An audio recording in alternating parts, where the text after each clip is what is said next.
Pois não. Como vota o ministro Luiz Fux? Muito bom dia, senhor presidente. Queria saudar o eminente procurador-geral da República, a nossa decana ministra Carmen Lúcia, o relator ministro Alexandre de Moraes, meu colega, amigo, integrante da Corte, o ministro Flávio Dino. Eu gostaria de iniciar exatamente por algo que o ministro Alexandre se referiu, que, eventualmente, o povo brasileiro poderia deixar cair no esquecimento o movimento que foi feito contra o Estado de Direito e contra a nossa democracia.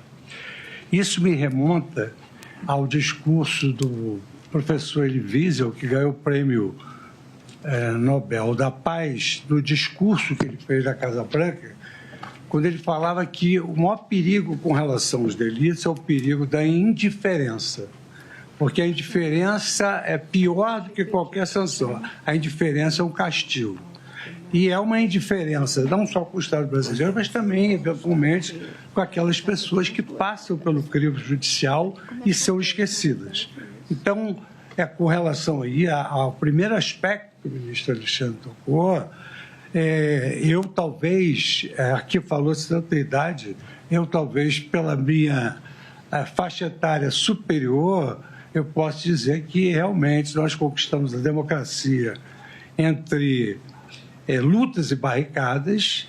Pude vivenciar isso, estudei em colégio público, estudei em universidade pública e vivenciei quão difícil foi nós alcançarmos esse estágio civilizatório do Estado Democrático de Direito. E tudo que se volta contra ele é repugnante e absolutamente inaceitável. O ministro Alexandre teve a gentileza de lembrar, e isso é importante para mim, ministro Alexandre, porque eu presidi o tribunal em pleno lockdown. Eu conversava com as telas dos computadores. Eu não tinha com quem desabafar. E, efetivamente, eu enfrentei o dia em que tinham 800 mil pessoas na Praça dos Três Poderes e que ali estavam ouvindo discursos inflamados e não aconteceu nada. Não aconteceu nada, graças a toda uma estratégia e o elevado valor de experiência da nossa polícia do Supremo Tribunal Federal, que eu considero uma das maiores polícias de elite. De sorte que eu acho que esses episódios contra a nossa democracia e contra o Estado Democrático de Direito, ele vai ser marcante dia após dia. Então, todos os dias serão dias da lembrança de tudo o que ocorreu. E por isso, não se pode, de forma alguma, dizer que não aconteceu nada. É absolutamente impossível se afirmar isso. O que, sem prejuízo de tudo quanto o ministro Alexandre nos poupou, fazendo uma descrição de quem fez o quê, porque o tamanho da denúncia nos criou uma certa dificuldade, são mais de 300 páginas. Ontem, Vossa Excelência trouxe uma síntese brilhante que eu até pedi que Vossa Excelência me entregasse. Mas o ministro Alexandre esclareceu quem fez o quê. Isso é muito importante para nós, nesse momento inicial, analisarmos o que a lei determina, a autoria e a materialidade. O ministro Alexandre indicou as atividades de cada um e a materialidade até foi demonstrada no próprio telão aqui da nossa sala. O que eu só peço aqui, o ministro Flávio Dino várias vezes disse, isso pode acontecer, mas vamos ver na instrução. Isso pode acontecer, mas vamos ver na instrução. Eu tenho duas observações a fazer aqui. A primeira delas é uma observação em relação, digamos assim, à própria legislação. Eu tenho absoluta certeza que, se fosse em tempos pretéritos, jamais se caracterizaria a tentativa como crime consumado. Eu não tenho a menor dúvida disso. Não tenho a menor dúvida disso. Eu tenho até a impressão de que haveria arguições de inconstitucionalidade em razão da violação da Constituição brasileira, do princípio da reserva legal, da individualização das condutas, que jamais se admitiria que a tentativa fosse considerada um crime consumado. Mas, dura lex sed lex, a lei prevê, está cumprido o princípio da legalidade. E o que eu, a semelhança do que aqui sopesou o ministro Flávio Dino, admito é que existe esse conjunto de crimes contra o Estado Democrático de Direito. São dois tipos que são previstos no mesmo tipo. Dois crimes previstos no mesmo tipo.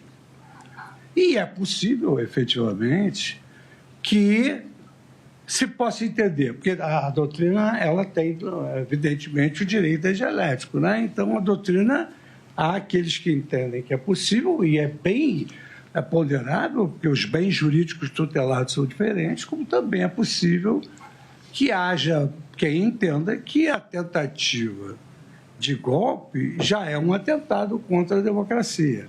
Isso é uma solução que se dá quando há um conflito aparente de normas. E eu me recordo, principalmente na parte criminal, que nós aqui já tivemos algumas experiências gravosas, de julgar duas operações que uma acabou sendo absolutamente nulificada, em todos os sentidos, é como se não tivesse havido nada, da lição de Francesco Carnelucci, que afirmava: a técnica penal recorre a multiplicidades dos tipos. Ele escreveu isso na obra As Misérias do Processo Penal. A técnica penal recorre à multiplicidade dos tipos e disponibiliza ao juiz uma espécie de mostruário, cada vez mais completo, para que ele tenha condições de encontrar um tipo penal mais assemelhado. Então, essa lição de Carnelucci é a base, exatamente, da solução de casos em que há o conflito aparente de normas. Mas, como disse o ministro Dino, e que eu concordo, é possível que haja o mesmo fato com incidência de ambas as normas. Eu cito o exemplo acadêmico do concurso formal, que é um exemplo acadêmico, um só ato, vários delitos, né? Mas também é possível que no curso da instrução, como destacou o ministro Dino, você chegue à conclusão de que há, na verdade, um conflito aparente que se possa encaixar em determinado tipo que seja mais abrangente do que o outro. Agora, a partir do momento, isso também fica para a instrução, a partir do momento, não digo nesse caso específico, mas pode ser também nesse caso específico, não excluo, a partir do momento em que o legislador cria um crime tentado como consumado, aí nós vamos ter de rememorar lá nossos bancos de faculdade de Aníbal Bruno, que falava do caminho do crime e do iter crimes. Tem a cogitação, tem a preparação, tem a execução e a consumação. Só que com palavras latinas, cogitatio, enfim, mas aqui temos que falar mais fácil para a sociedade entender. Se o legislador cria tentativa como crime consumado, todo crime tem atos preparatórios, evidentemente. Todo crime tem tentativa, está na lei. Os atos não se consumam por razões alheias à vontade do agente. Então, tudo isso vai ser avaliado. Existe a tentativa do crime consumado de tentar. Existem atos preparatórios do crime consumado de tentar. Então, a minha crítica a essas figuras penais é exatamente a falta de verificação desses antecedentes técnicos científicos, de que, na medida em que se coloca outra tentativa como crime consumado, no meu modo de ver, há um arranhão na Constituição Federal e também não se cogitou nem de atos preparatórios e nem de tentativa do crime tentado, que é em caso consumado. Por outro lado, aliás, aqui, ministro Dino, eu não gosto muito de brincar nesses casos sérios, mas aqui, nesse caso específico, eu conheço realmente ele gosta de ser chamado de Michael, o Michael Procópio. E nem todo mundo que eu conheço, eu concordo com as opiniões. Né? Nós temos dissensos também, nós nos conhecemos todos e temos dissensos. Temos discórdia, mas temos dissensos. Eu não sei, eu efetivamente não conheço esse trabalho que ele escreveu, mas, de qualquer maneira, há livros que eu não li e já gostei. E esse eu não li e não gostei.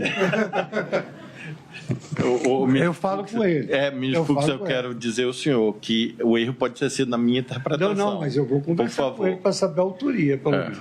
E que também ele tem, os assessores têm total independência, mas quem manda é o ministro. Se ele quiser fazer da luz da sua independência, ele escreve para a faculdade dele, porque aqui... Não, no caso, ministro, ele nem falou do concurso, ele disse que são múltiplos bens jurídicos, só para deixar claro a situação em proveito dele, que eu já estou preocupado com a sua dosimetria. Agora, sobre ele. Mas eu considero realmente que essa é a questão fundamental, os atos preparatórios, os atos de execução, o perigo ao bem jurídico, sem dúvida, é um belíssimo debate para o final do julgamento. Sim.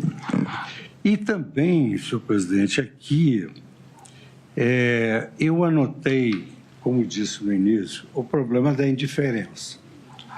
O professor Kassusten, ele tem uma obra sobre a visão da Constituição em várias mentes. E tem um capítulo ali muito interessante que fala da humildade judicial.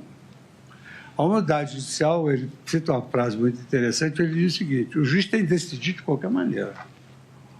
Faça sol ou chuva, tem que decidir de qualquer maneira. Ele tem que decidir, inclusive, se o céu for cair sobre a terra. Com a sua decisão. Um exemplo extremo. Mas ele diz que se efetivamente, realmente, o céu for cair sobre a terra, ele tem que pensar muitas vezes. Que é aquela figura do juiz isolado que ele é que tem de resolver, à luz da sua independência, todos os problemas. E aqui eu quero manifestar um sentimento de humildade judicial. E exatamente que me surgiu aqui com a fala do ministro Flávio Dino.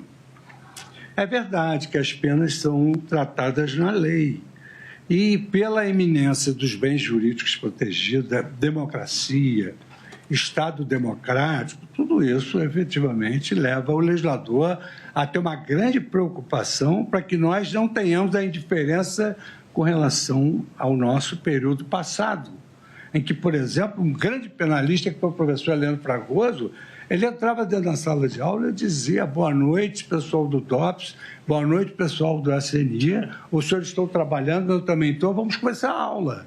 Então, era assim, porque estavam infiltrados entre os alunos. Eu conheci muito bem isso, meu colega de congregação, o professor Barroso, foi meu colega da faculdade, também conheceu isso.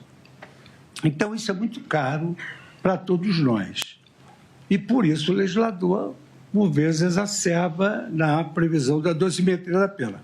Mas justiça não é algo que se sente, não é algo que se aprende, é algo que se sente.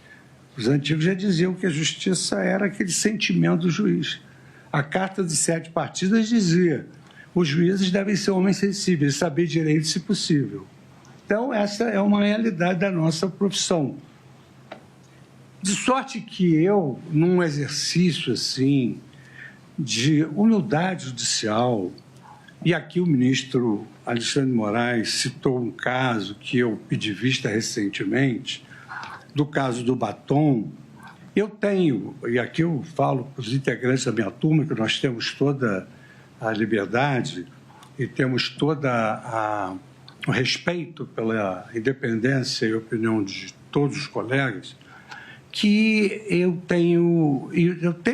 vou fazer uma revisão dessa dosimetria. Porque se a dosimetria ela é inaugurada pelo legislador, a fixação da pena é do magistrado.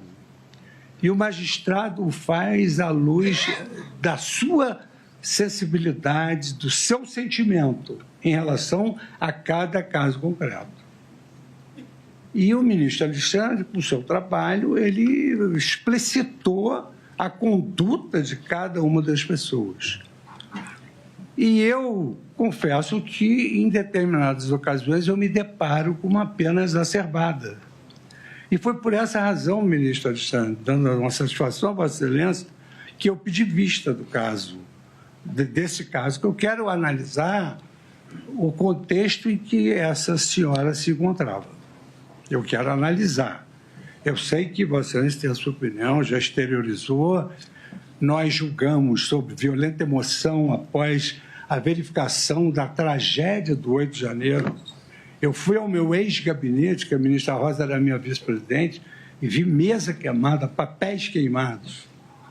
Mas eu acho que os juízes, na sua vida, têm sempre de refletir dos erros e dos acertos, até porque, como o ministro Dino, de uma certa forma, mais lúdica, destacou, os erros autenticam a nossa humanidade. Debaixo da toga bate o coração de um homem. Então, é preciso que nós também tenhamos essa capacidade de refletir e que muitas vezes aqui é utilizado como evoluir o pensamento ou evoluir, dependendo da ótica de alguns. Só queria pedir bem a vocês para eu terminar de concluir, que aí depois eu falar. De sorte que, à luz de tudo quanto aqui o ministro Alexandre expôs, porque era uma grande preocupação minha saber quem fez o quê numa denúncia extremamente ampla e muito bem elaborada. Isso é até uma blasfêmia dizer que o professor e jurista Paulo Rouanet elaborou uma denúncia inepta, sem condições de imaginar isso. Mas, e aqui foi bem explicado, e é bom que fique claro, nós estamos numa fase de prelibação, de verificação dos indícios de autoria e da materialidade dos delitos. Isso é uma fase ainda inicial. E todas essas digressões que eu fiz agora, eu vou me reservar para analisar melhor no curso da instrução. E se eu quero me reservar, o direito não, os juízes têm poder, não tem direito, tem poder e dever. No poder de avaliar, eu necessito efetivamente receber a denúncia, para que eu possa, aí sim, me aprofundar em todas essas questões que eu aqui citei como observações. Porquanto, em relação à autoria e à materialidade, o relator e o Ministério Público legaram à turma, à sociedade, tudo quanto nós precisávamos saber para o recebimento da denúncia. Então, eu quero acompanhar o eminente relator, nos termos do seu voto, e, ao mesmo tempo, dizer que nós devemos ainda manter a grande, extraordinária esperança de que o nosso país continuará a viver um Estado democrático de direito, onde se garante justiça, segurança, verdade e liberdade. E com esses fundamentos, senhor presidente, eu queria acompanhar integralmente o relator, parabenizando por essa... eu sei que esse momento não é de parabéns, mas, assim, uma deferência ao seu trabalho, que conseguiu fazer, digamos assim, abreviar a nossa tarefa. Porque muitos se imaginavam, todos vão pedir vista, a denúncia é muito grande. O ministro Alexandre, vamos dizer assim, numa linguagem coloquial, não deixou pedra sobre pedra. E aqui me trouxe a paz desse Estado. Breaking News, CNN. A primeira turma do Supremo Tribunal Federal acaba de formar maioria para que Jair Bolsonaro seja julgado como réu na trama do plano golpista investigada pela Polícia Federal e também apresentada a denúncia pela Procuradoria-Geral da República.